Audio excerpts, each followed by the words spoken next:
ఓం నమో నారాయణాయ. శుభం భూయాత్.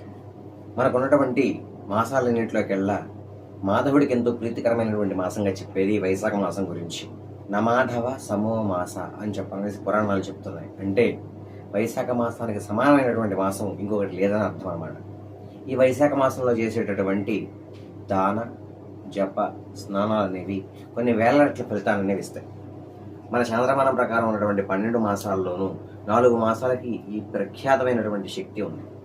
వాటిని సులభంగా గుర్తుపెట్టుకోవడానికి మన పెద్దవాళ్ళు ఇచ్చినటువంటి మార్గమే ఒక సూత్రం. అదే ఆ క మ వై.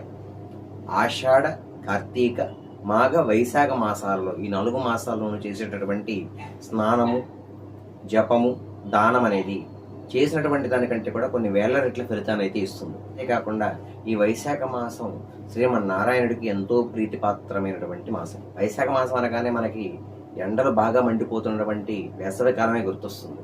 కానీ ఈ వేసవి కాలంలో చేసేటటువంటి కొన్ని రకాలైనటువంటి దానాలు, ఉదాహరణకి చలివేంద్రాలు ఏర్పాటు చేసి ఉతకదానం, నీటిని దానం చేయడం కానీ, ఛత్రం అంటే గొడుగులు దానం చేయడం కానీ, అలాగే బాటసారులకి, ఆకలి ఉన్న వాళ్ళకి అన్నం దానం చేయడం కానీ గొప్ప ఫలితాన్ని అయితే ఇస్తుంది. నేను మీ మిస్టర్ ఆచార్య.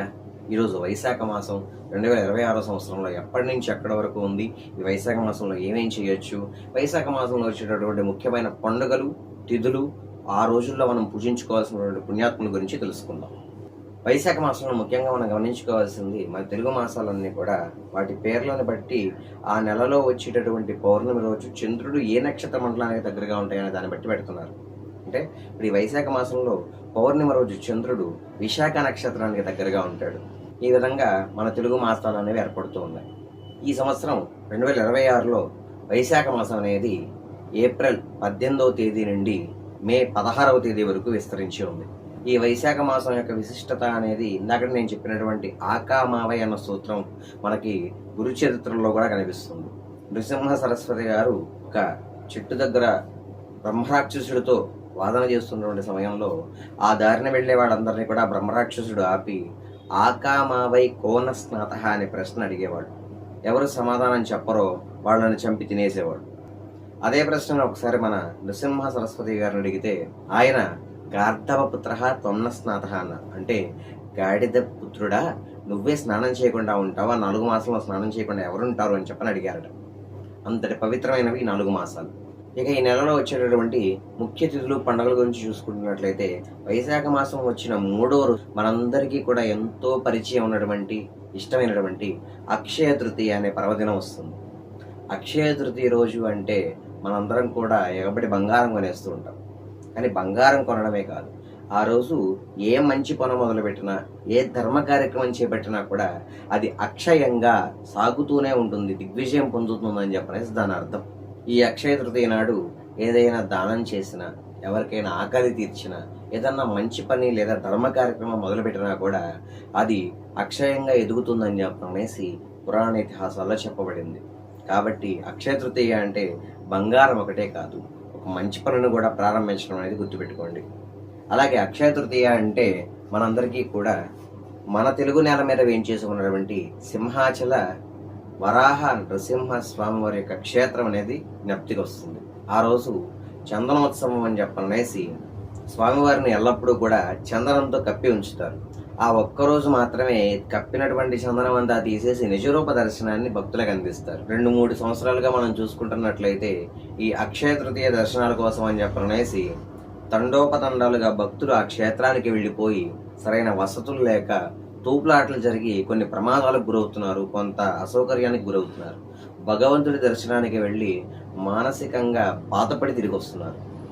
ఈ సంవత్సరం అలాంటి తప్పు జరగకుండా మన వంతు కృషిగా మనం ఏం చేయాలి అంటే, మనం ఒకసారి ఆ యొక్క అక్షయ తృతీయ రోజున భగవంతుని కనుక దర్శించినట్లయితే, నాకు దర్శనం అనేది కాబట్టి ఒక 3-4 సంవత్సరాలు నేను మళ్ళీ దర్శించుకోకపోయినా పర్వాలేదన్న ఆలోచన మనలో రావాలి.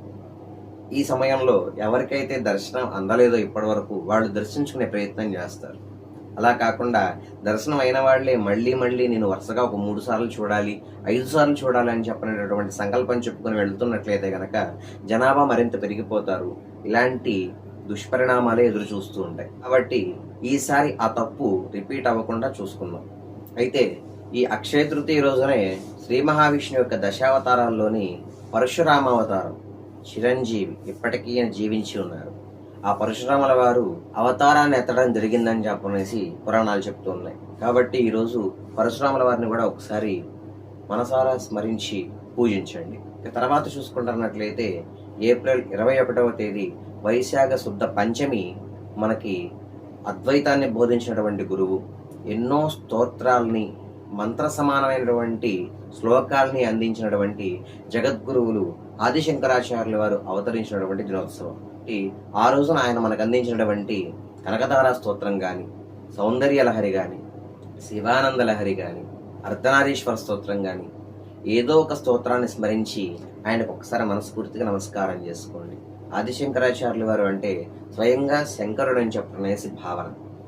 శృతి స్మృతి పురాణానం ఆలయం కరుణాలయం, నమామి భగవత్పాదం శంకరం లోక శంకరం. ఈ శ్లోకాన్ని పఠించి నమస్కరించుకున్నా చాలు. ఇక ఆ మరుసటి రోజే విశిష్టాద్వైతాన్ని మనకి బోధించినటువంటి రామానుజాచార్యుల వారు ఏప్రిల్ 22వ తేదీ ఆయన అవతరించినటువంటి పిళ్ళ సాంప్రదాయంలోని నక్షత్రం అనేది రావడం జరుగుతుంది. కాబట్టి ఆ రోజున ఆ రామానుజాచార్యుల వారిని ఒకసారి స్మరించి నమస్కరించండి. వైశాఖ శుద్ధ దశమి ఏప్రిల్ 26వ తేదీ శ్రీ వాసవి మాత జయంతి. వైశ్యులందరికీ కూడా ఎలవేల్పుగా ఉంటూ మూలదేవతగా పూజలందుకుంటున్నటువంటి ఆడపడుచు మన వాసవి కన్యకా పరమేశ్వరి. ఆవిడ్ని ఒకసారి స్మరించి దర్శించి నమస్కరించండి. అలాగే అదే రోజు వైశాఖ శుద్ధ దశమి రోజు మన కాలజ్ఞాన బ్రహ్మ, కాలజ్ఞానాన్ని అందించినటువంటి అవతార పురుషుడు శ్రీ మహావిష్ణువు యొక్క అంశస్వరూపం శ్రీ వీరబ్రహ్మేంద్ర స్వాముల వారు సజీవ సమాధి పొందినటువంటి రోజు. ఇప్పటికీ ఆయన ఆ సజీవ సమాధిలో జీవంగానే ఉన్నారని చెప్పనేసి భావిస్తూ భక్తులందరూ కూడా పూజిస్తూ ఉంటారు. వాళ్ళ కోరిన కోరికలు అనేవి ఆయన తీరుస్తూ ఉంటారు. అలాగే కక్కయ్యని, సిద్ధయ్యని లాంటి వాళ్ళని తన శిష్యులుగా చేసుకుని జాతి మత భేదాలు లేకుండా అందరూ సమానమే అని చెప్పనేటటువంటి ఉన్నతమైనటువంటి మానవతా దృక్పథాన్ని చాటింపు వేయించినటువంటి కలియుగ దైవం. కాబట్టి ఆ రోజు ఒకసారి ఆయన్ని కూడా స్మరించి నమస్కారం చేసుకోండి. ఏప్రిల్ 27 ఏకాదశి నాడు మన తెలుగు నేల మీద ఉన్నటువంటి మనందరికీ ఎంతో ఇష్టమైన, మనందరి జీవితాల్లో నిత్యకృత్యం అయిపోయినటువంటి సత్యనారాయణ వ్రత మూల దైవమైన శ్రీ అన్నవరం సత్యనారాయణ స్వామి వారి యొక్క కళ్యాణ మహోత్సవం అనేది నిర్వహిస్తారు ఏకాదశి రోజు. కాబట్టి వీలున్న వాళ్ళు, దగ్గరగా ఉన్న వాళ్ళు అక్కడికి వెళ్ళి కళ్యాణాన్ని దర్శించి రండి. ఏ దేవాలయానికైనా కూడా అక్షయ తృతీయలో చెప్పినటువంటి నియమమే చెప్తున్నాను. ఇప్పుడు మనం ఈ దర్శనం చేసుకున్నాము అంటే ఒక 3-4 సంవత్సరాలు దానికి గ్యాప్ ఇచ్చేయాలి. మిగతా వాళ్ళకి దర్శించుకునే అవకాశాన్ని కల్పించాలి. మనమే 3 సార్లు 5 సార్లు వెళ్ళాలనేటువంటి సంకల్పం వెళ్తున్నట్లయితే కనుక ప్రతిసారి కూడా జనాభా పెరిగిపోయి అక్కడ సరైనటువంటి సౌకర్యాలు అందకుండా ప్రతి ఒక్కళ్ళు కూడా బాధపడి ఇబ్బంది పడేటటువంటి పరిస్థితులు ఉంటాయి. ఇక ఏప్రిల్ 30 చతుర్దశి నాడు నృసింహస్వామి వారు అవతరించినటువంటి దినోత్సవంగా జరుపుకుంటారు.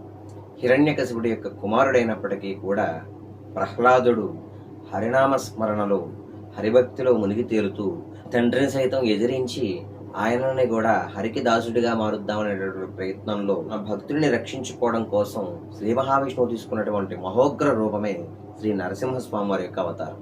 ఆ అవతారం అవతరించింది ఆ రోజునే. కాబట్టి ఒక్కసారి ఆ ప్రహ్లాదుడి చరిత్రని మనసులో భావించి నమస్కరించండి. ఇక మే 1 వైశాఖ పౌర్ణమి. దీనినే బుద్ధ పౌర్ణమి అంటారు. శ్రీ మహావిష్ణువు బుద్ధావతారంలో అవతరించినటువంటి రోజుగా ఈ రోజుని అందరూ కూడా పూజిస్తూ ఉంటారు. ఈ రోజునే మన కలియుగ ప్రత్యక్ష దైవమైనటువంటి శ్రీ వెంకటేశ్వర స్వామి వారిని తన తెలుగు పద కవితలతో, తన కీర్తనలతో వేణోళ్ల పొగడుతూ ఈనాటికి మన నాలుకల మీద తిష్ట వేసుకుని కూర్చున్నటువంటి అన్నమాచార్యుల వారి యొక్క జయంతి. అన్నమాచార్యుల వారి యొక్క కీర్తనల్లో హరిని పొగడమే కాదు, మానవ ధర్మాన్ని కూడా ఆయన ఎంతో సవివరంగా వివరించడం జరిగింది. బ్రహ్మమొకటే పరబ్రహ్మమొకటే అంటూ ఆ పరతత్వాన్ని బోధిస్తూ, కోరిమమ్ము నేలినట్టి కులదైవమా అంటూ ఆ నారాయణుని పొగుడుతూ, ఒడగంటి మయ్యా మిమ్ము పురుషోత్తమ అంటూ ఆ నారాయణుని కీర్తిస్తూ, జో అచ్యుతానంద జోజో ముకుంద అంటూ ఆ వటపత్ర శాయికే జోలపాటలు పాడినటువంటి అన్నమాచార్యుల వారిని ఒక్కసారి స్మరించి ఆ రోజు అన్నమాచార్యుల వారి యొక్క కీర్తనలు వినడం ద్వారా, ఆయనకి నమస్కరించడం ద్వారా శ్రీ వెంకటేశ్వరుడు తృప్తి పొందుతాడు. ఎవరైనా కూడా మనల్ని మన తల్లిదండ్రుల ముందు మెచ్చుకుంటే వాళ్ళకి ఎలాంటి భావన అయితే కలుగుతుందో, మన ముందు మన పిల్లల్ని మెచ్చుకుంటుంటే మనకెంత ఆనందం కలుగుతుందో, ఎవరైనా తన భక్తుల్ని నమస్కరించి గౌరవిస్తే ఆ వెంకటనాథుడు కలుగుతాడట. కాబట్టి ఆ రోజు ఆ పుణ్యభక్తులను ఒకసారి స్మరించి నమస్కరించండి. ఇక ఈ వైశాఖ మాసంలో వచ్చేటటువంటి మరొక పుణ్యమైనటువంటి తిథి బహుళ దశమి, మే 12వ తేదీ, హనుమత్ జయంతి. రామదూత అయినటువంటి హనుమంతుల వారు అవతరించినటువంటి పుణ్యదినం. ఆ రోజు విశేషంగా హనుమంతుల వారికి అర్చన కానీ, హనుమాన్ చాలీసా పారాయణలు కానీ, సుందరకాండని చదవడం కానీ హనుమదర్చనకి ఎంతో ఉన్నతమైనటువంటి తిథిగా ఆ రోజును చెప్పుకోవచ్చు.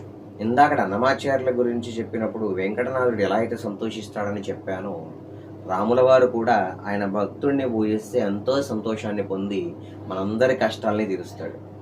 కాబట్టి తప్పకుండా ప్రతి ఒక్కళ్ళు ఈ పండుగల్ని, పర్వదినాల్ని ఖచ్చితంగా గుర్తుపెట్టుకుని ఆచరిస్తారని చెప్పని భావిస్తున్నాను. ఇప్పుడు చెప్పినటువంటి వాటిలో దేని గురించైనా మీకు పూర్తి వివరాలుగా తెలుసుకోవాలని చెప్పని అనిపిస్తే కనుక కింద కామెంట్ చేయండి. ఖచ్చితంగా ఆ టాపిక్ మీద వీడియో చేయడానికి ప్రయత్నిస్తాను. ఇలాంటి మరిన్ని విశేషాలు తెలుసుకోవడం కోసం ఇప్పుడే మన ఛానల్ని సబ్స్క్రైబ్ చేసుకోండి. మీకు తెలిసిన వాళ్ళకు కూడా షేర్ చేయండి. ఈ వైశాఖ మాసం మనందరి జీవితాల్లోనూ కూడా వెలుగులు నింపాలని చెప్పనేసి భావిస్తూ సర్వే జనా సుఖినో భవంతు. స్వస్తి.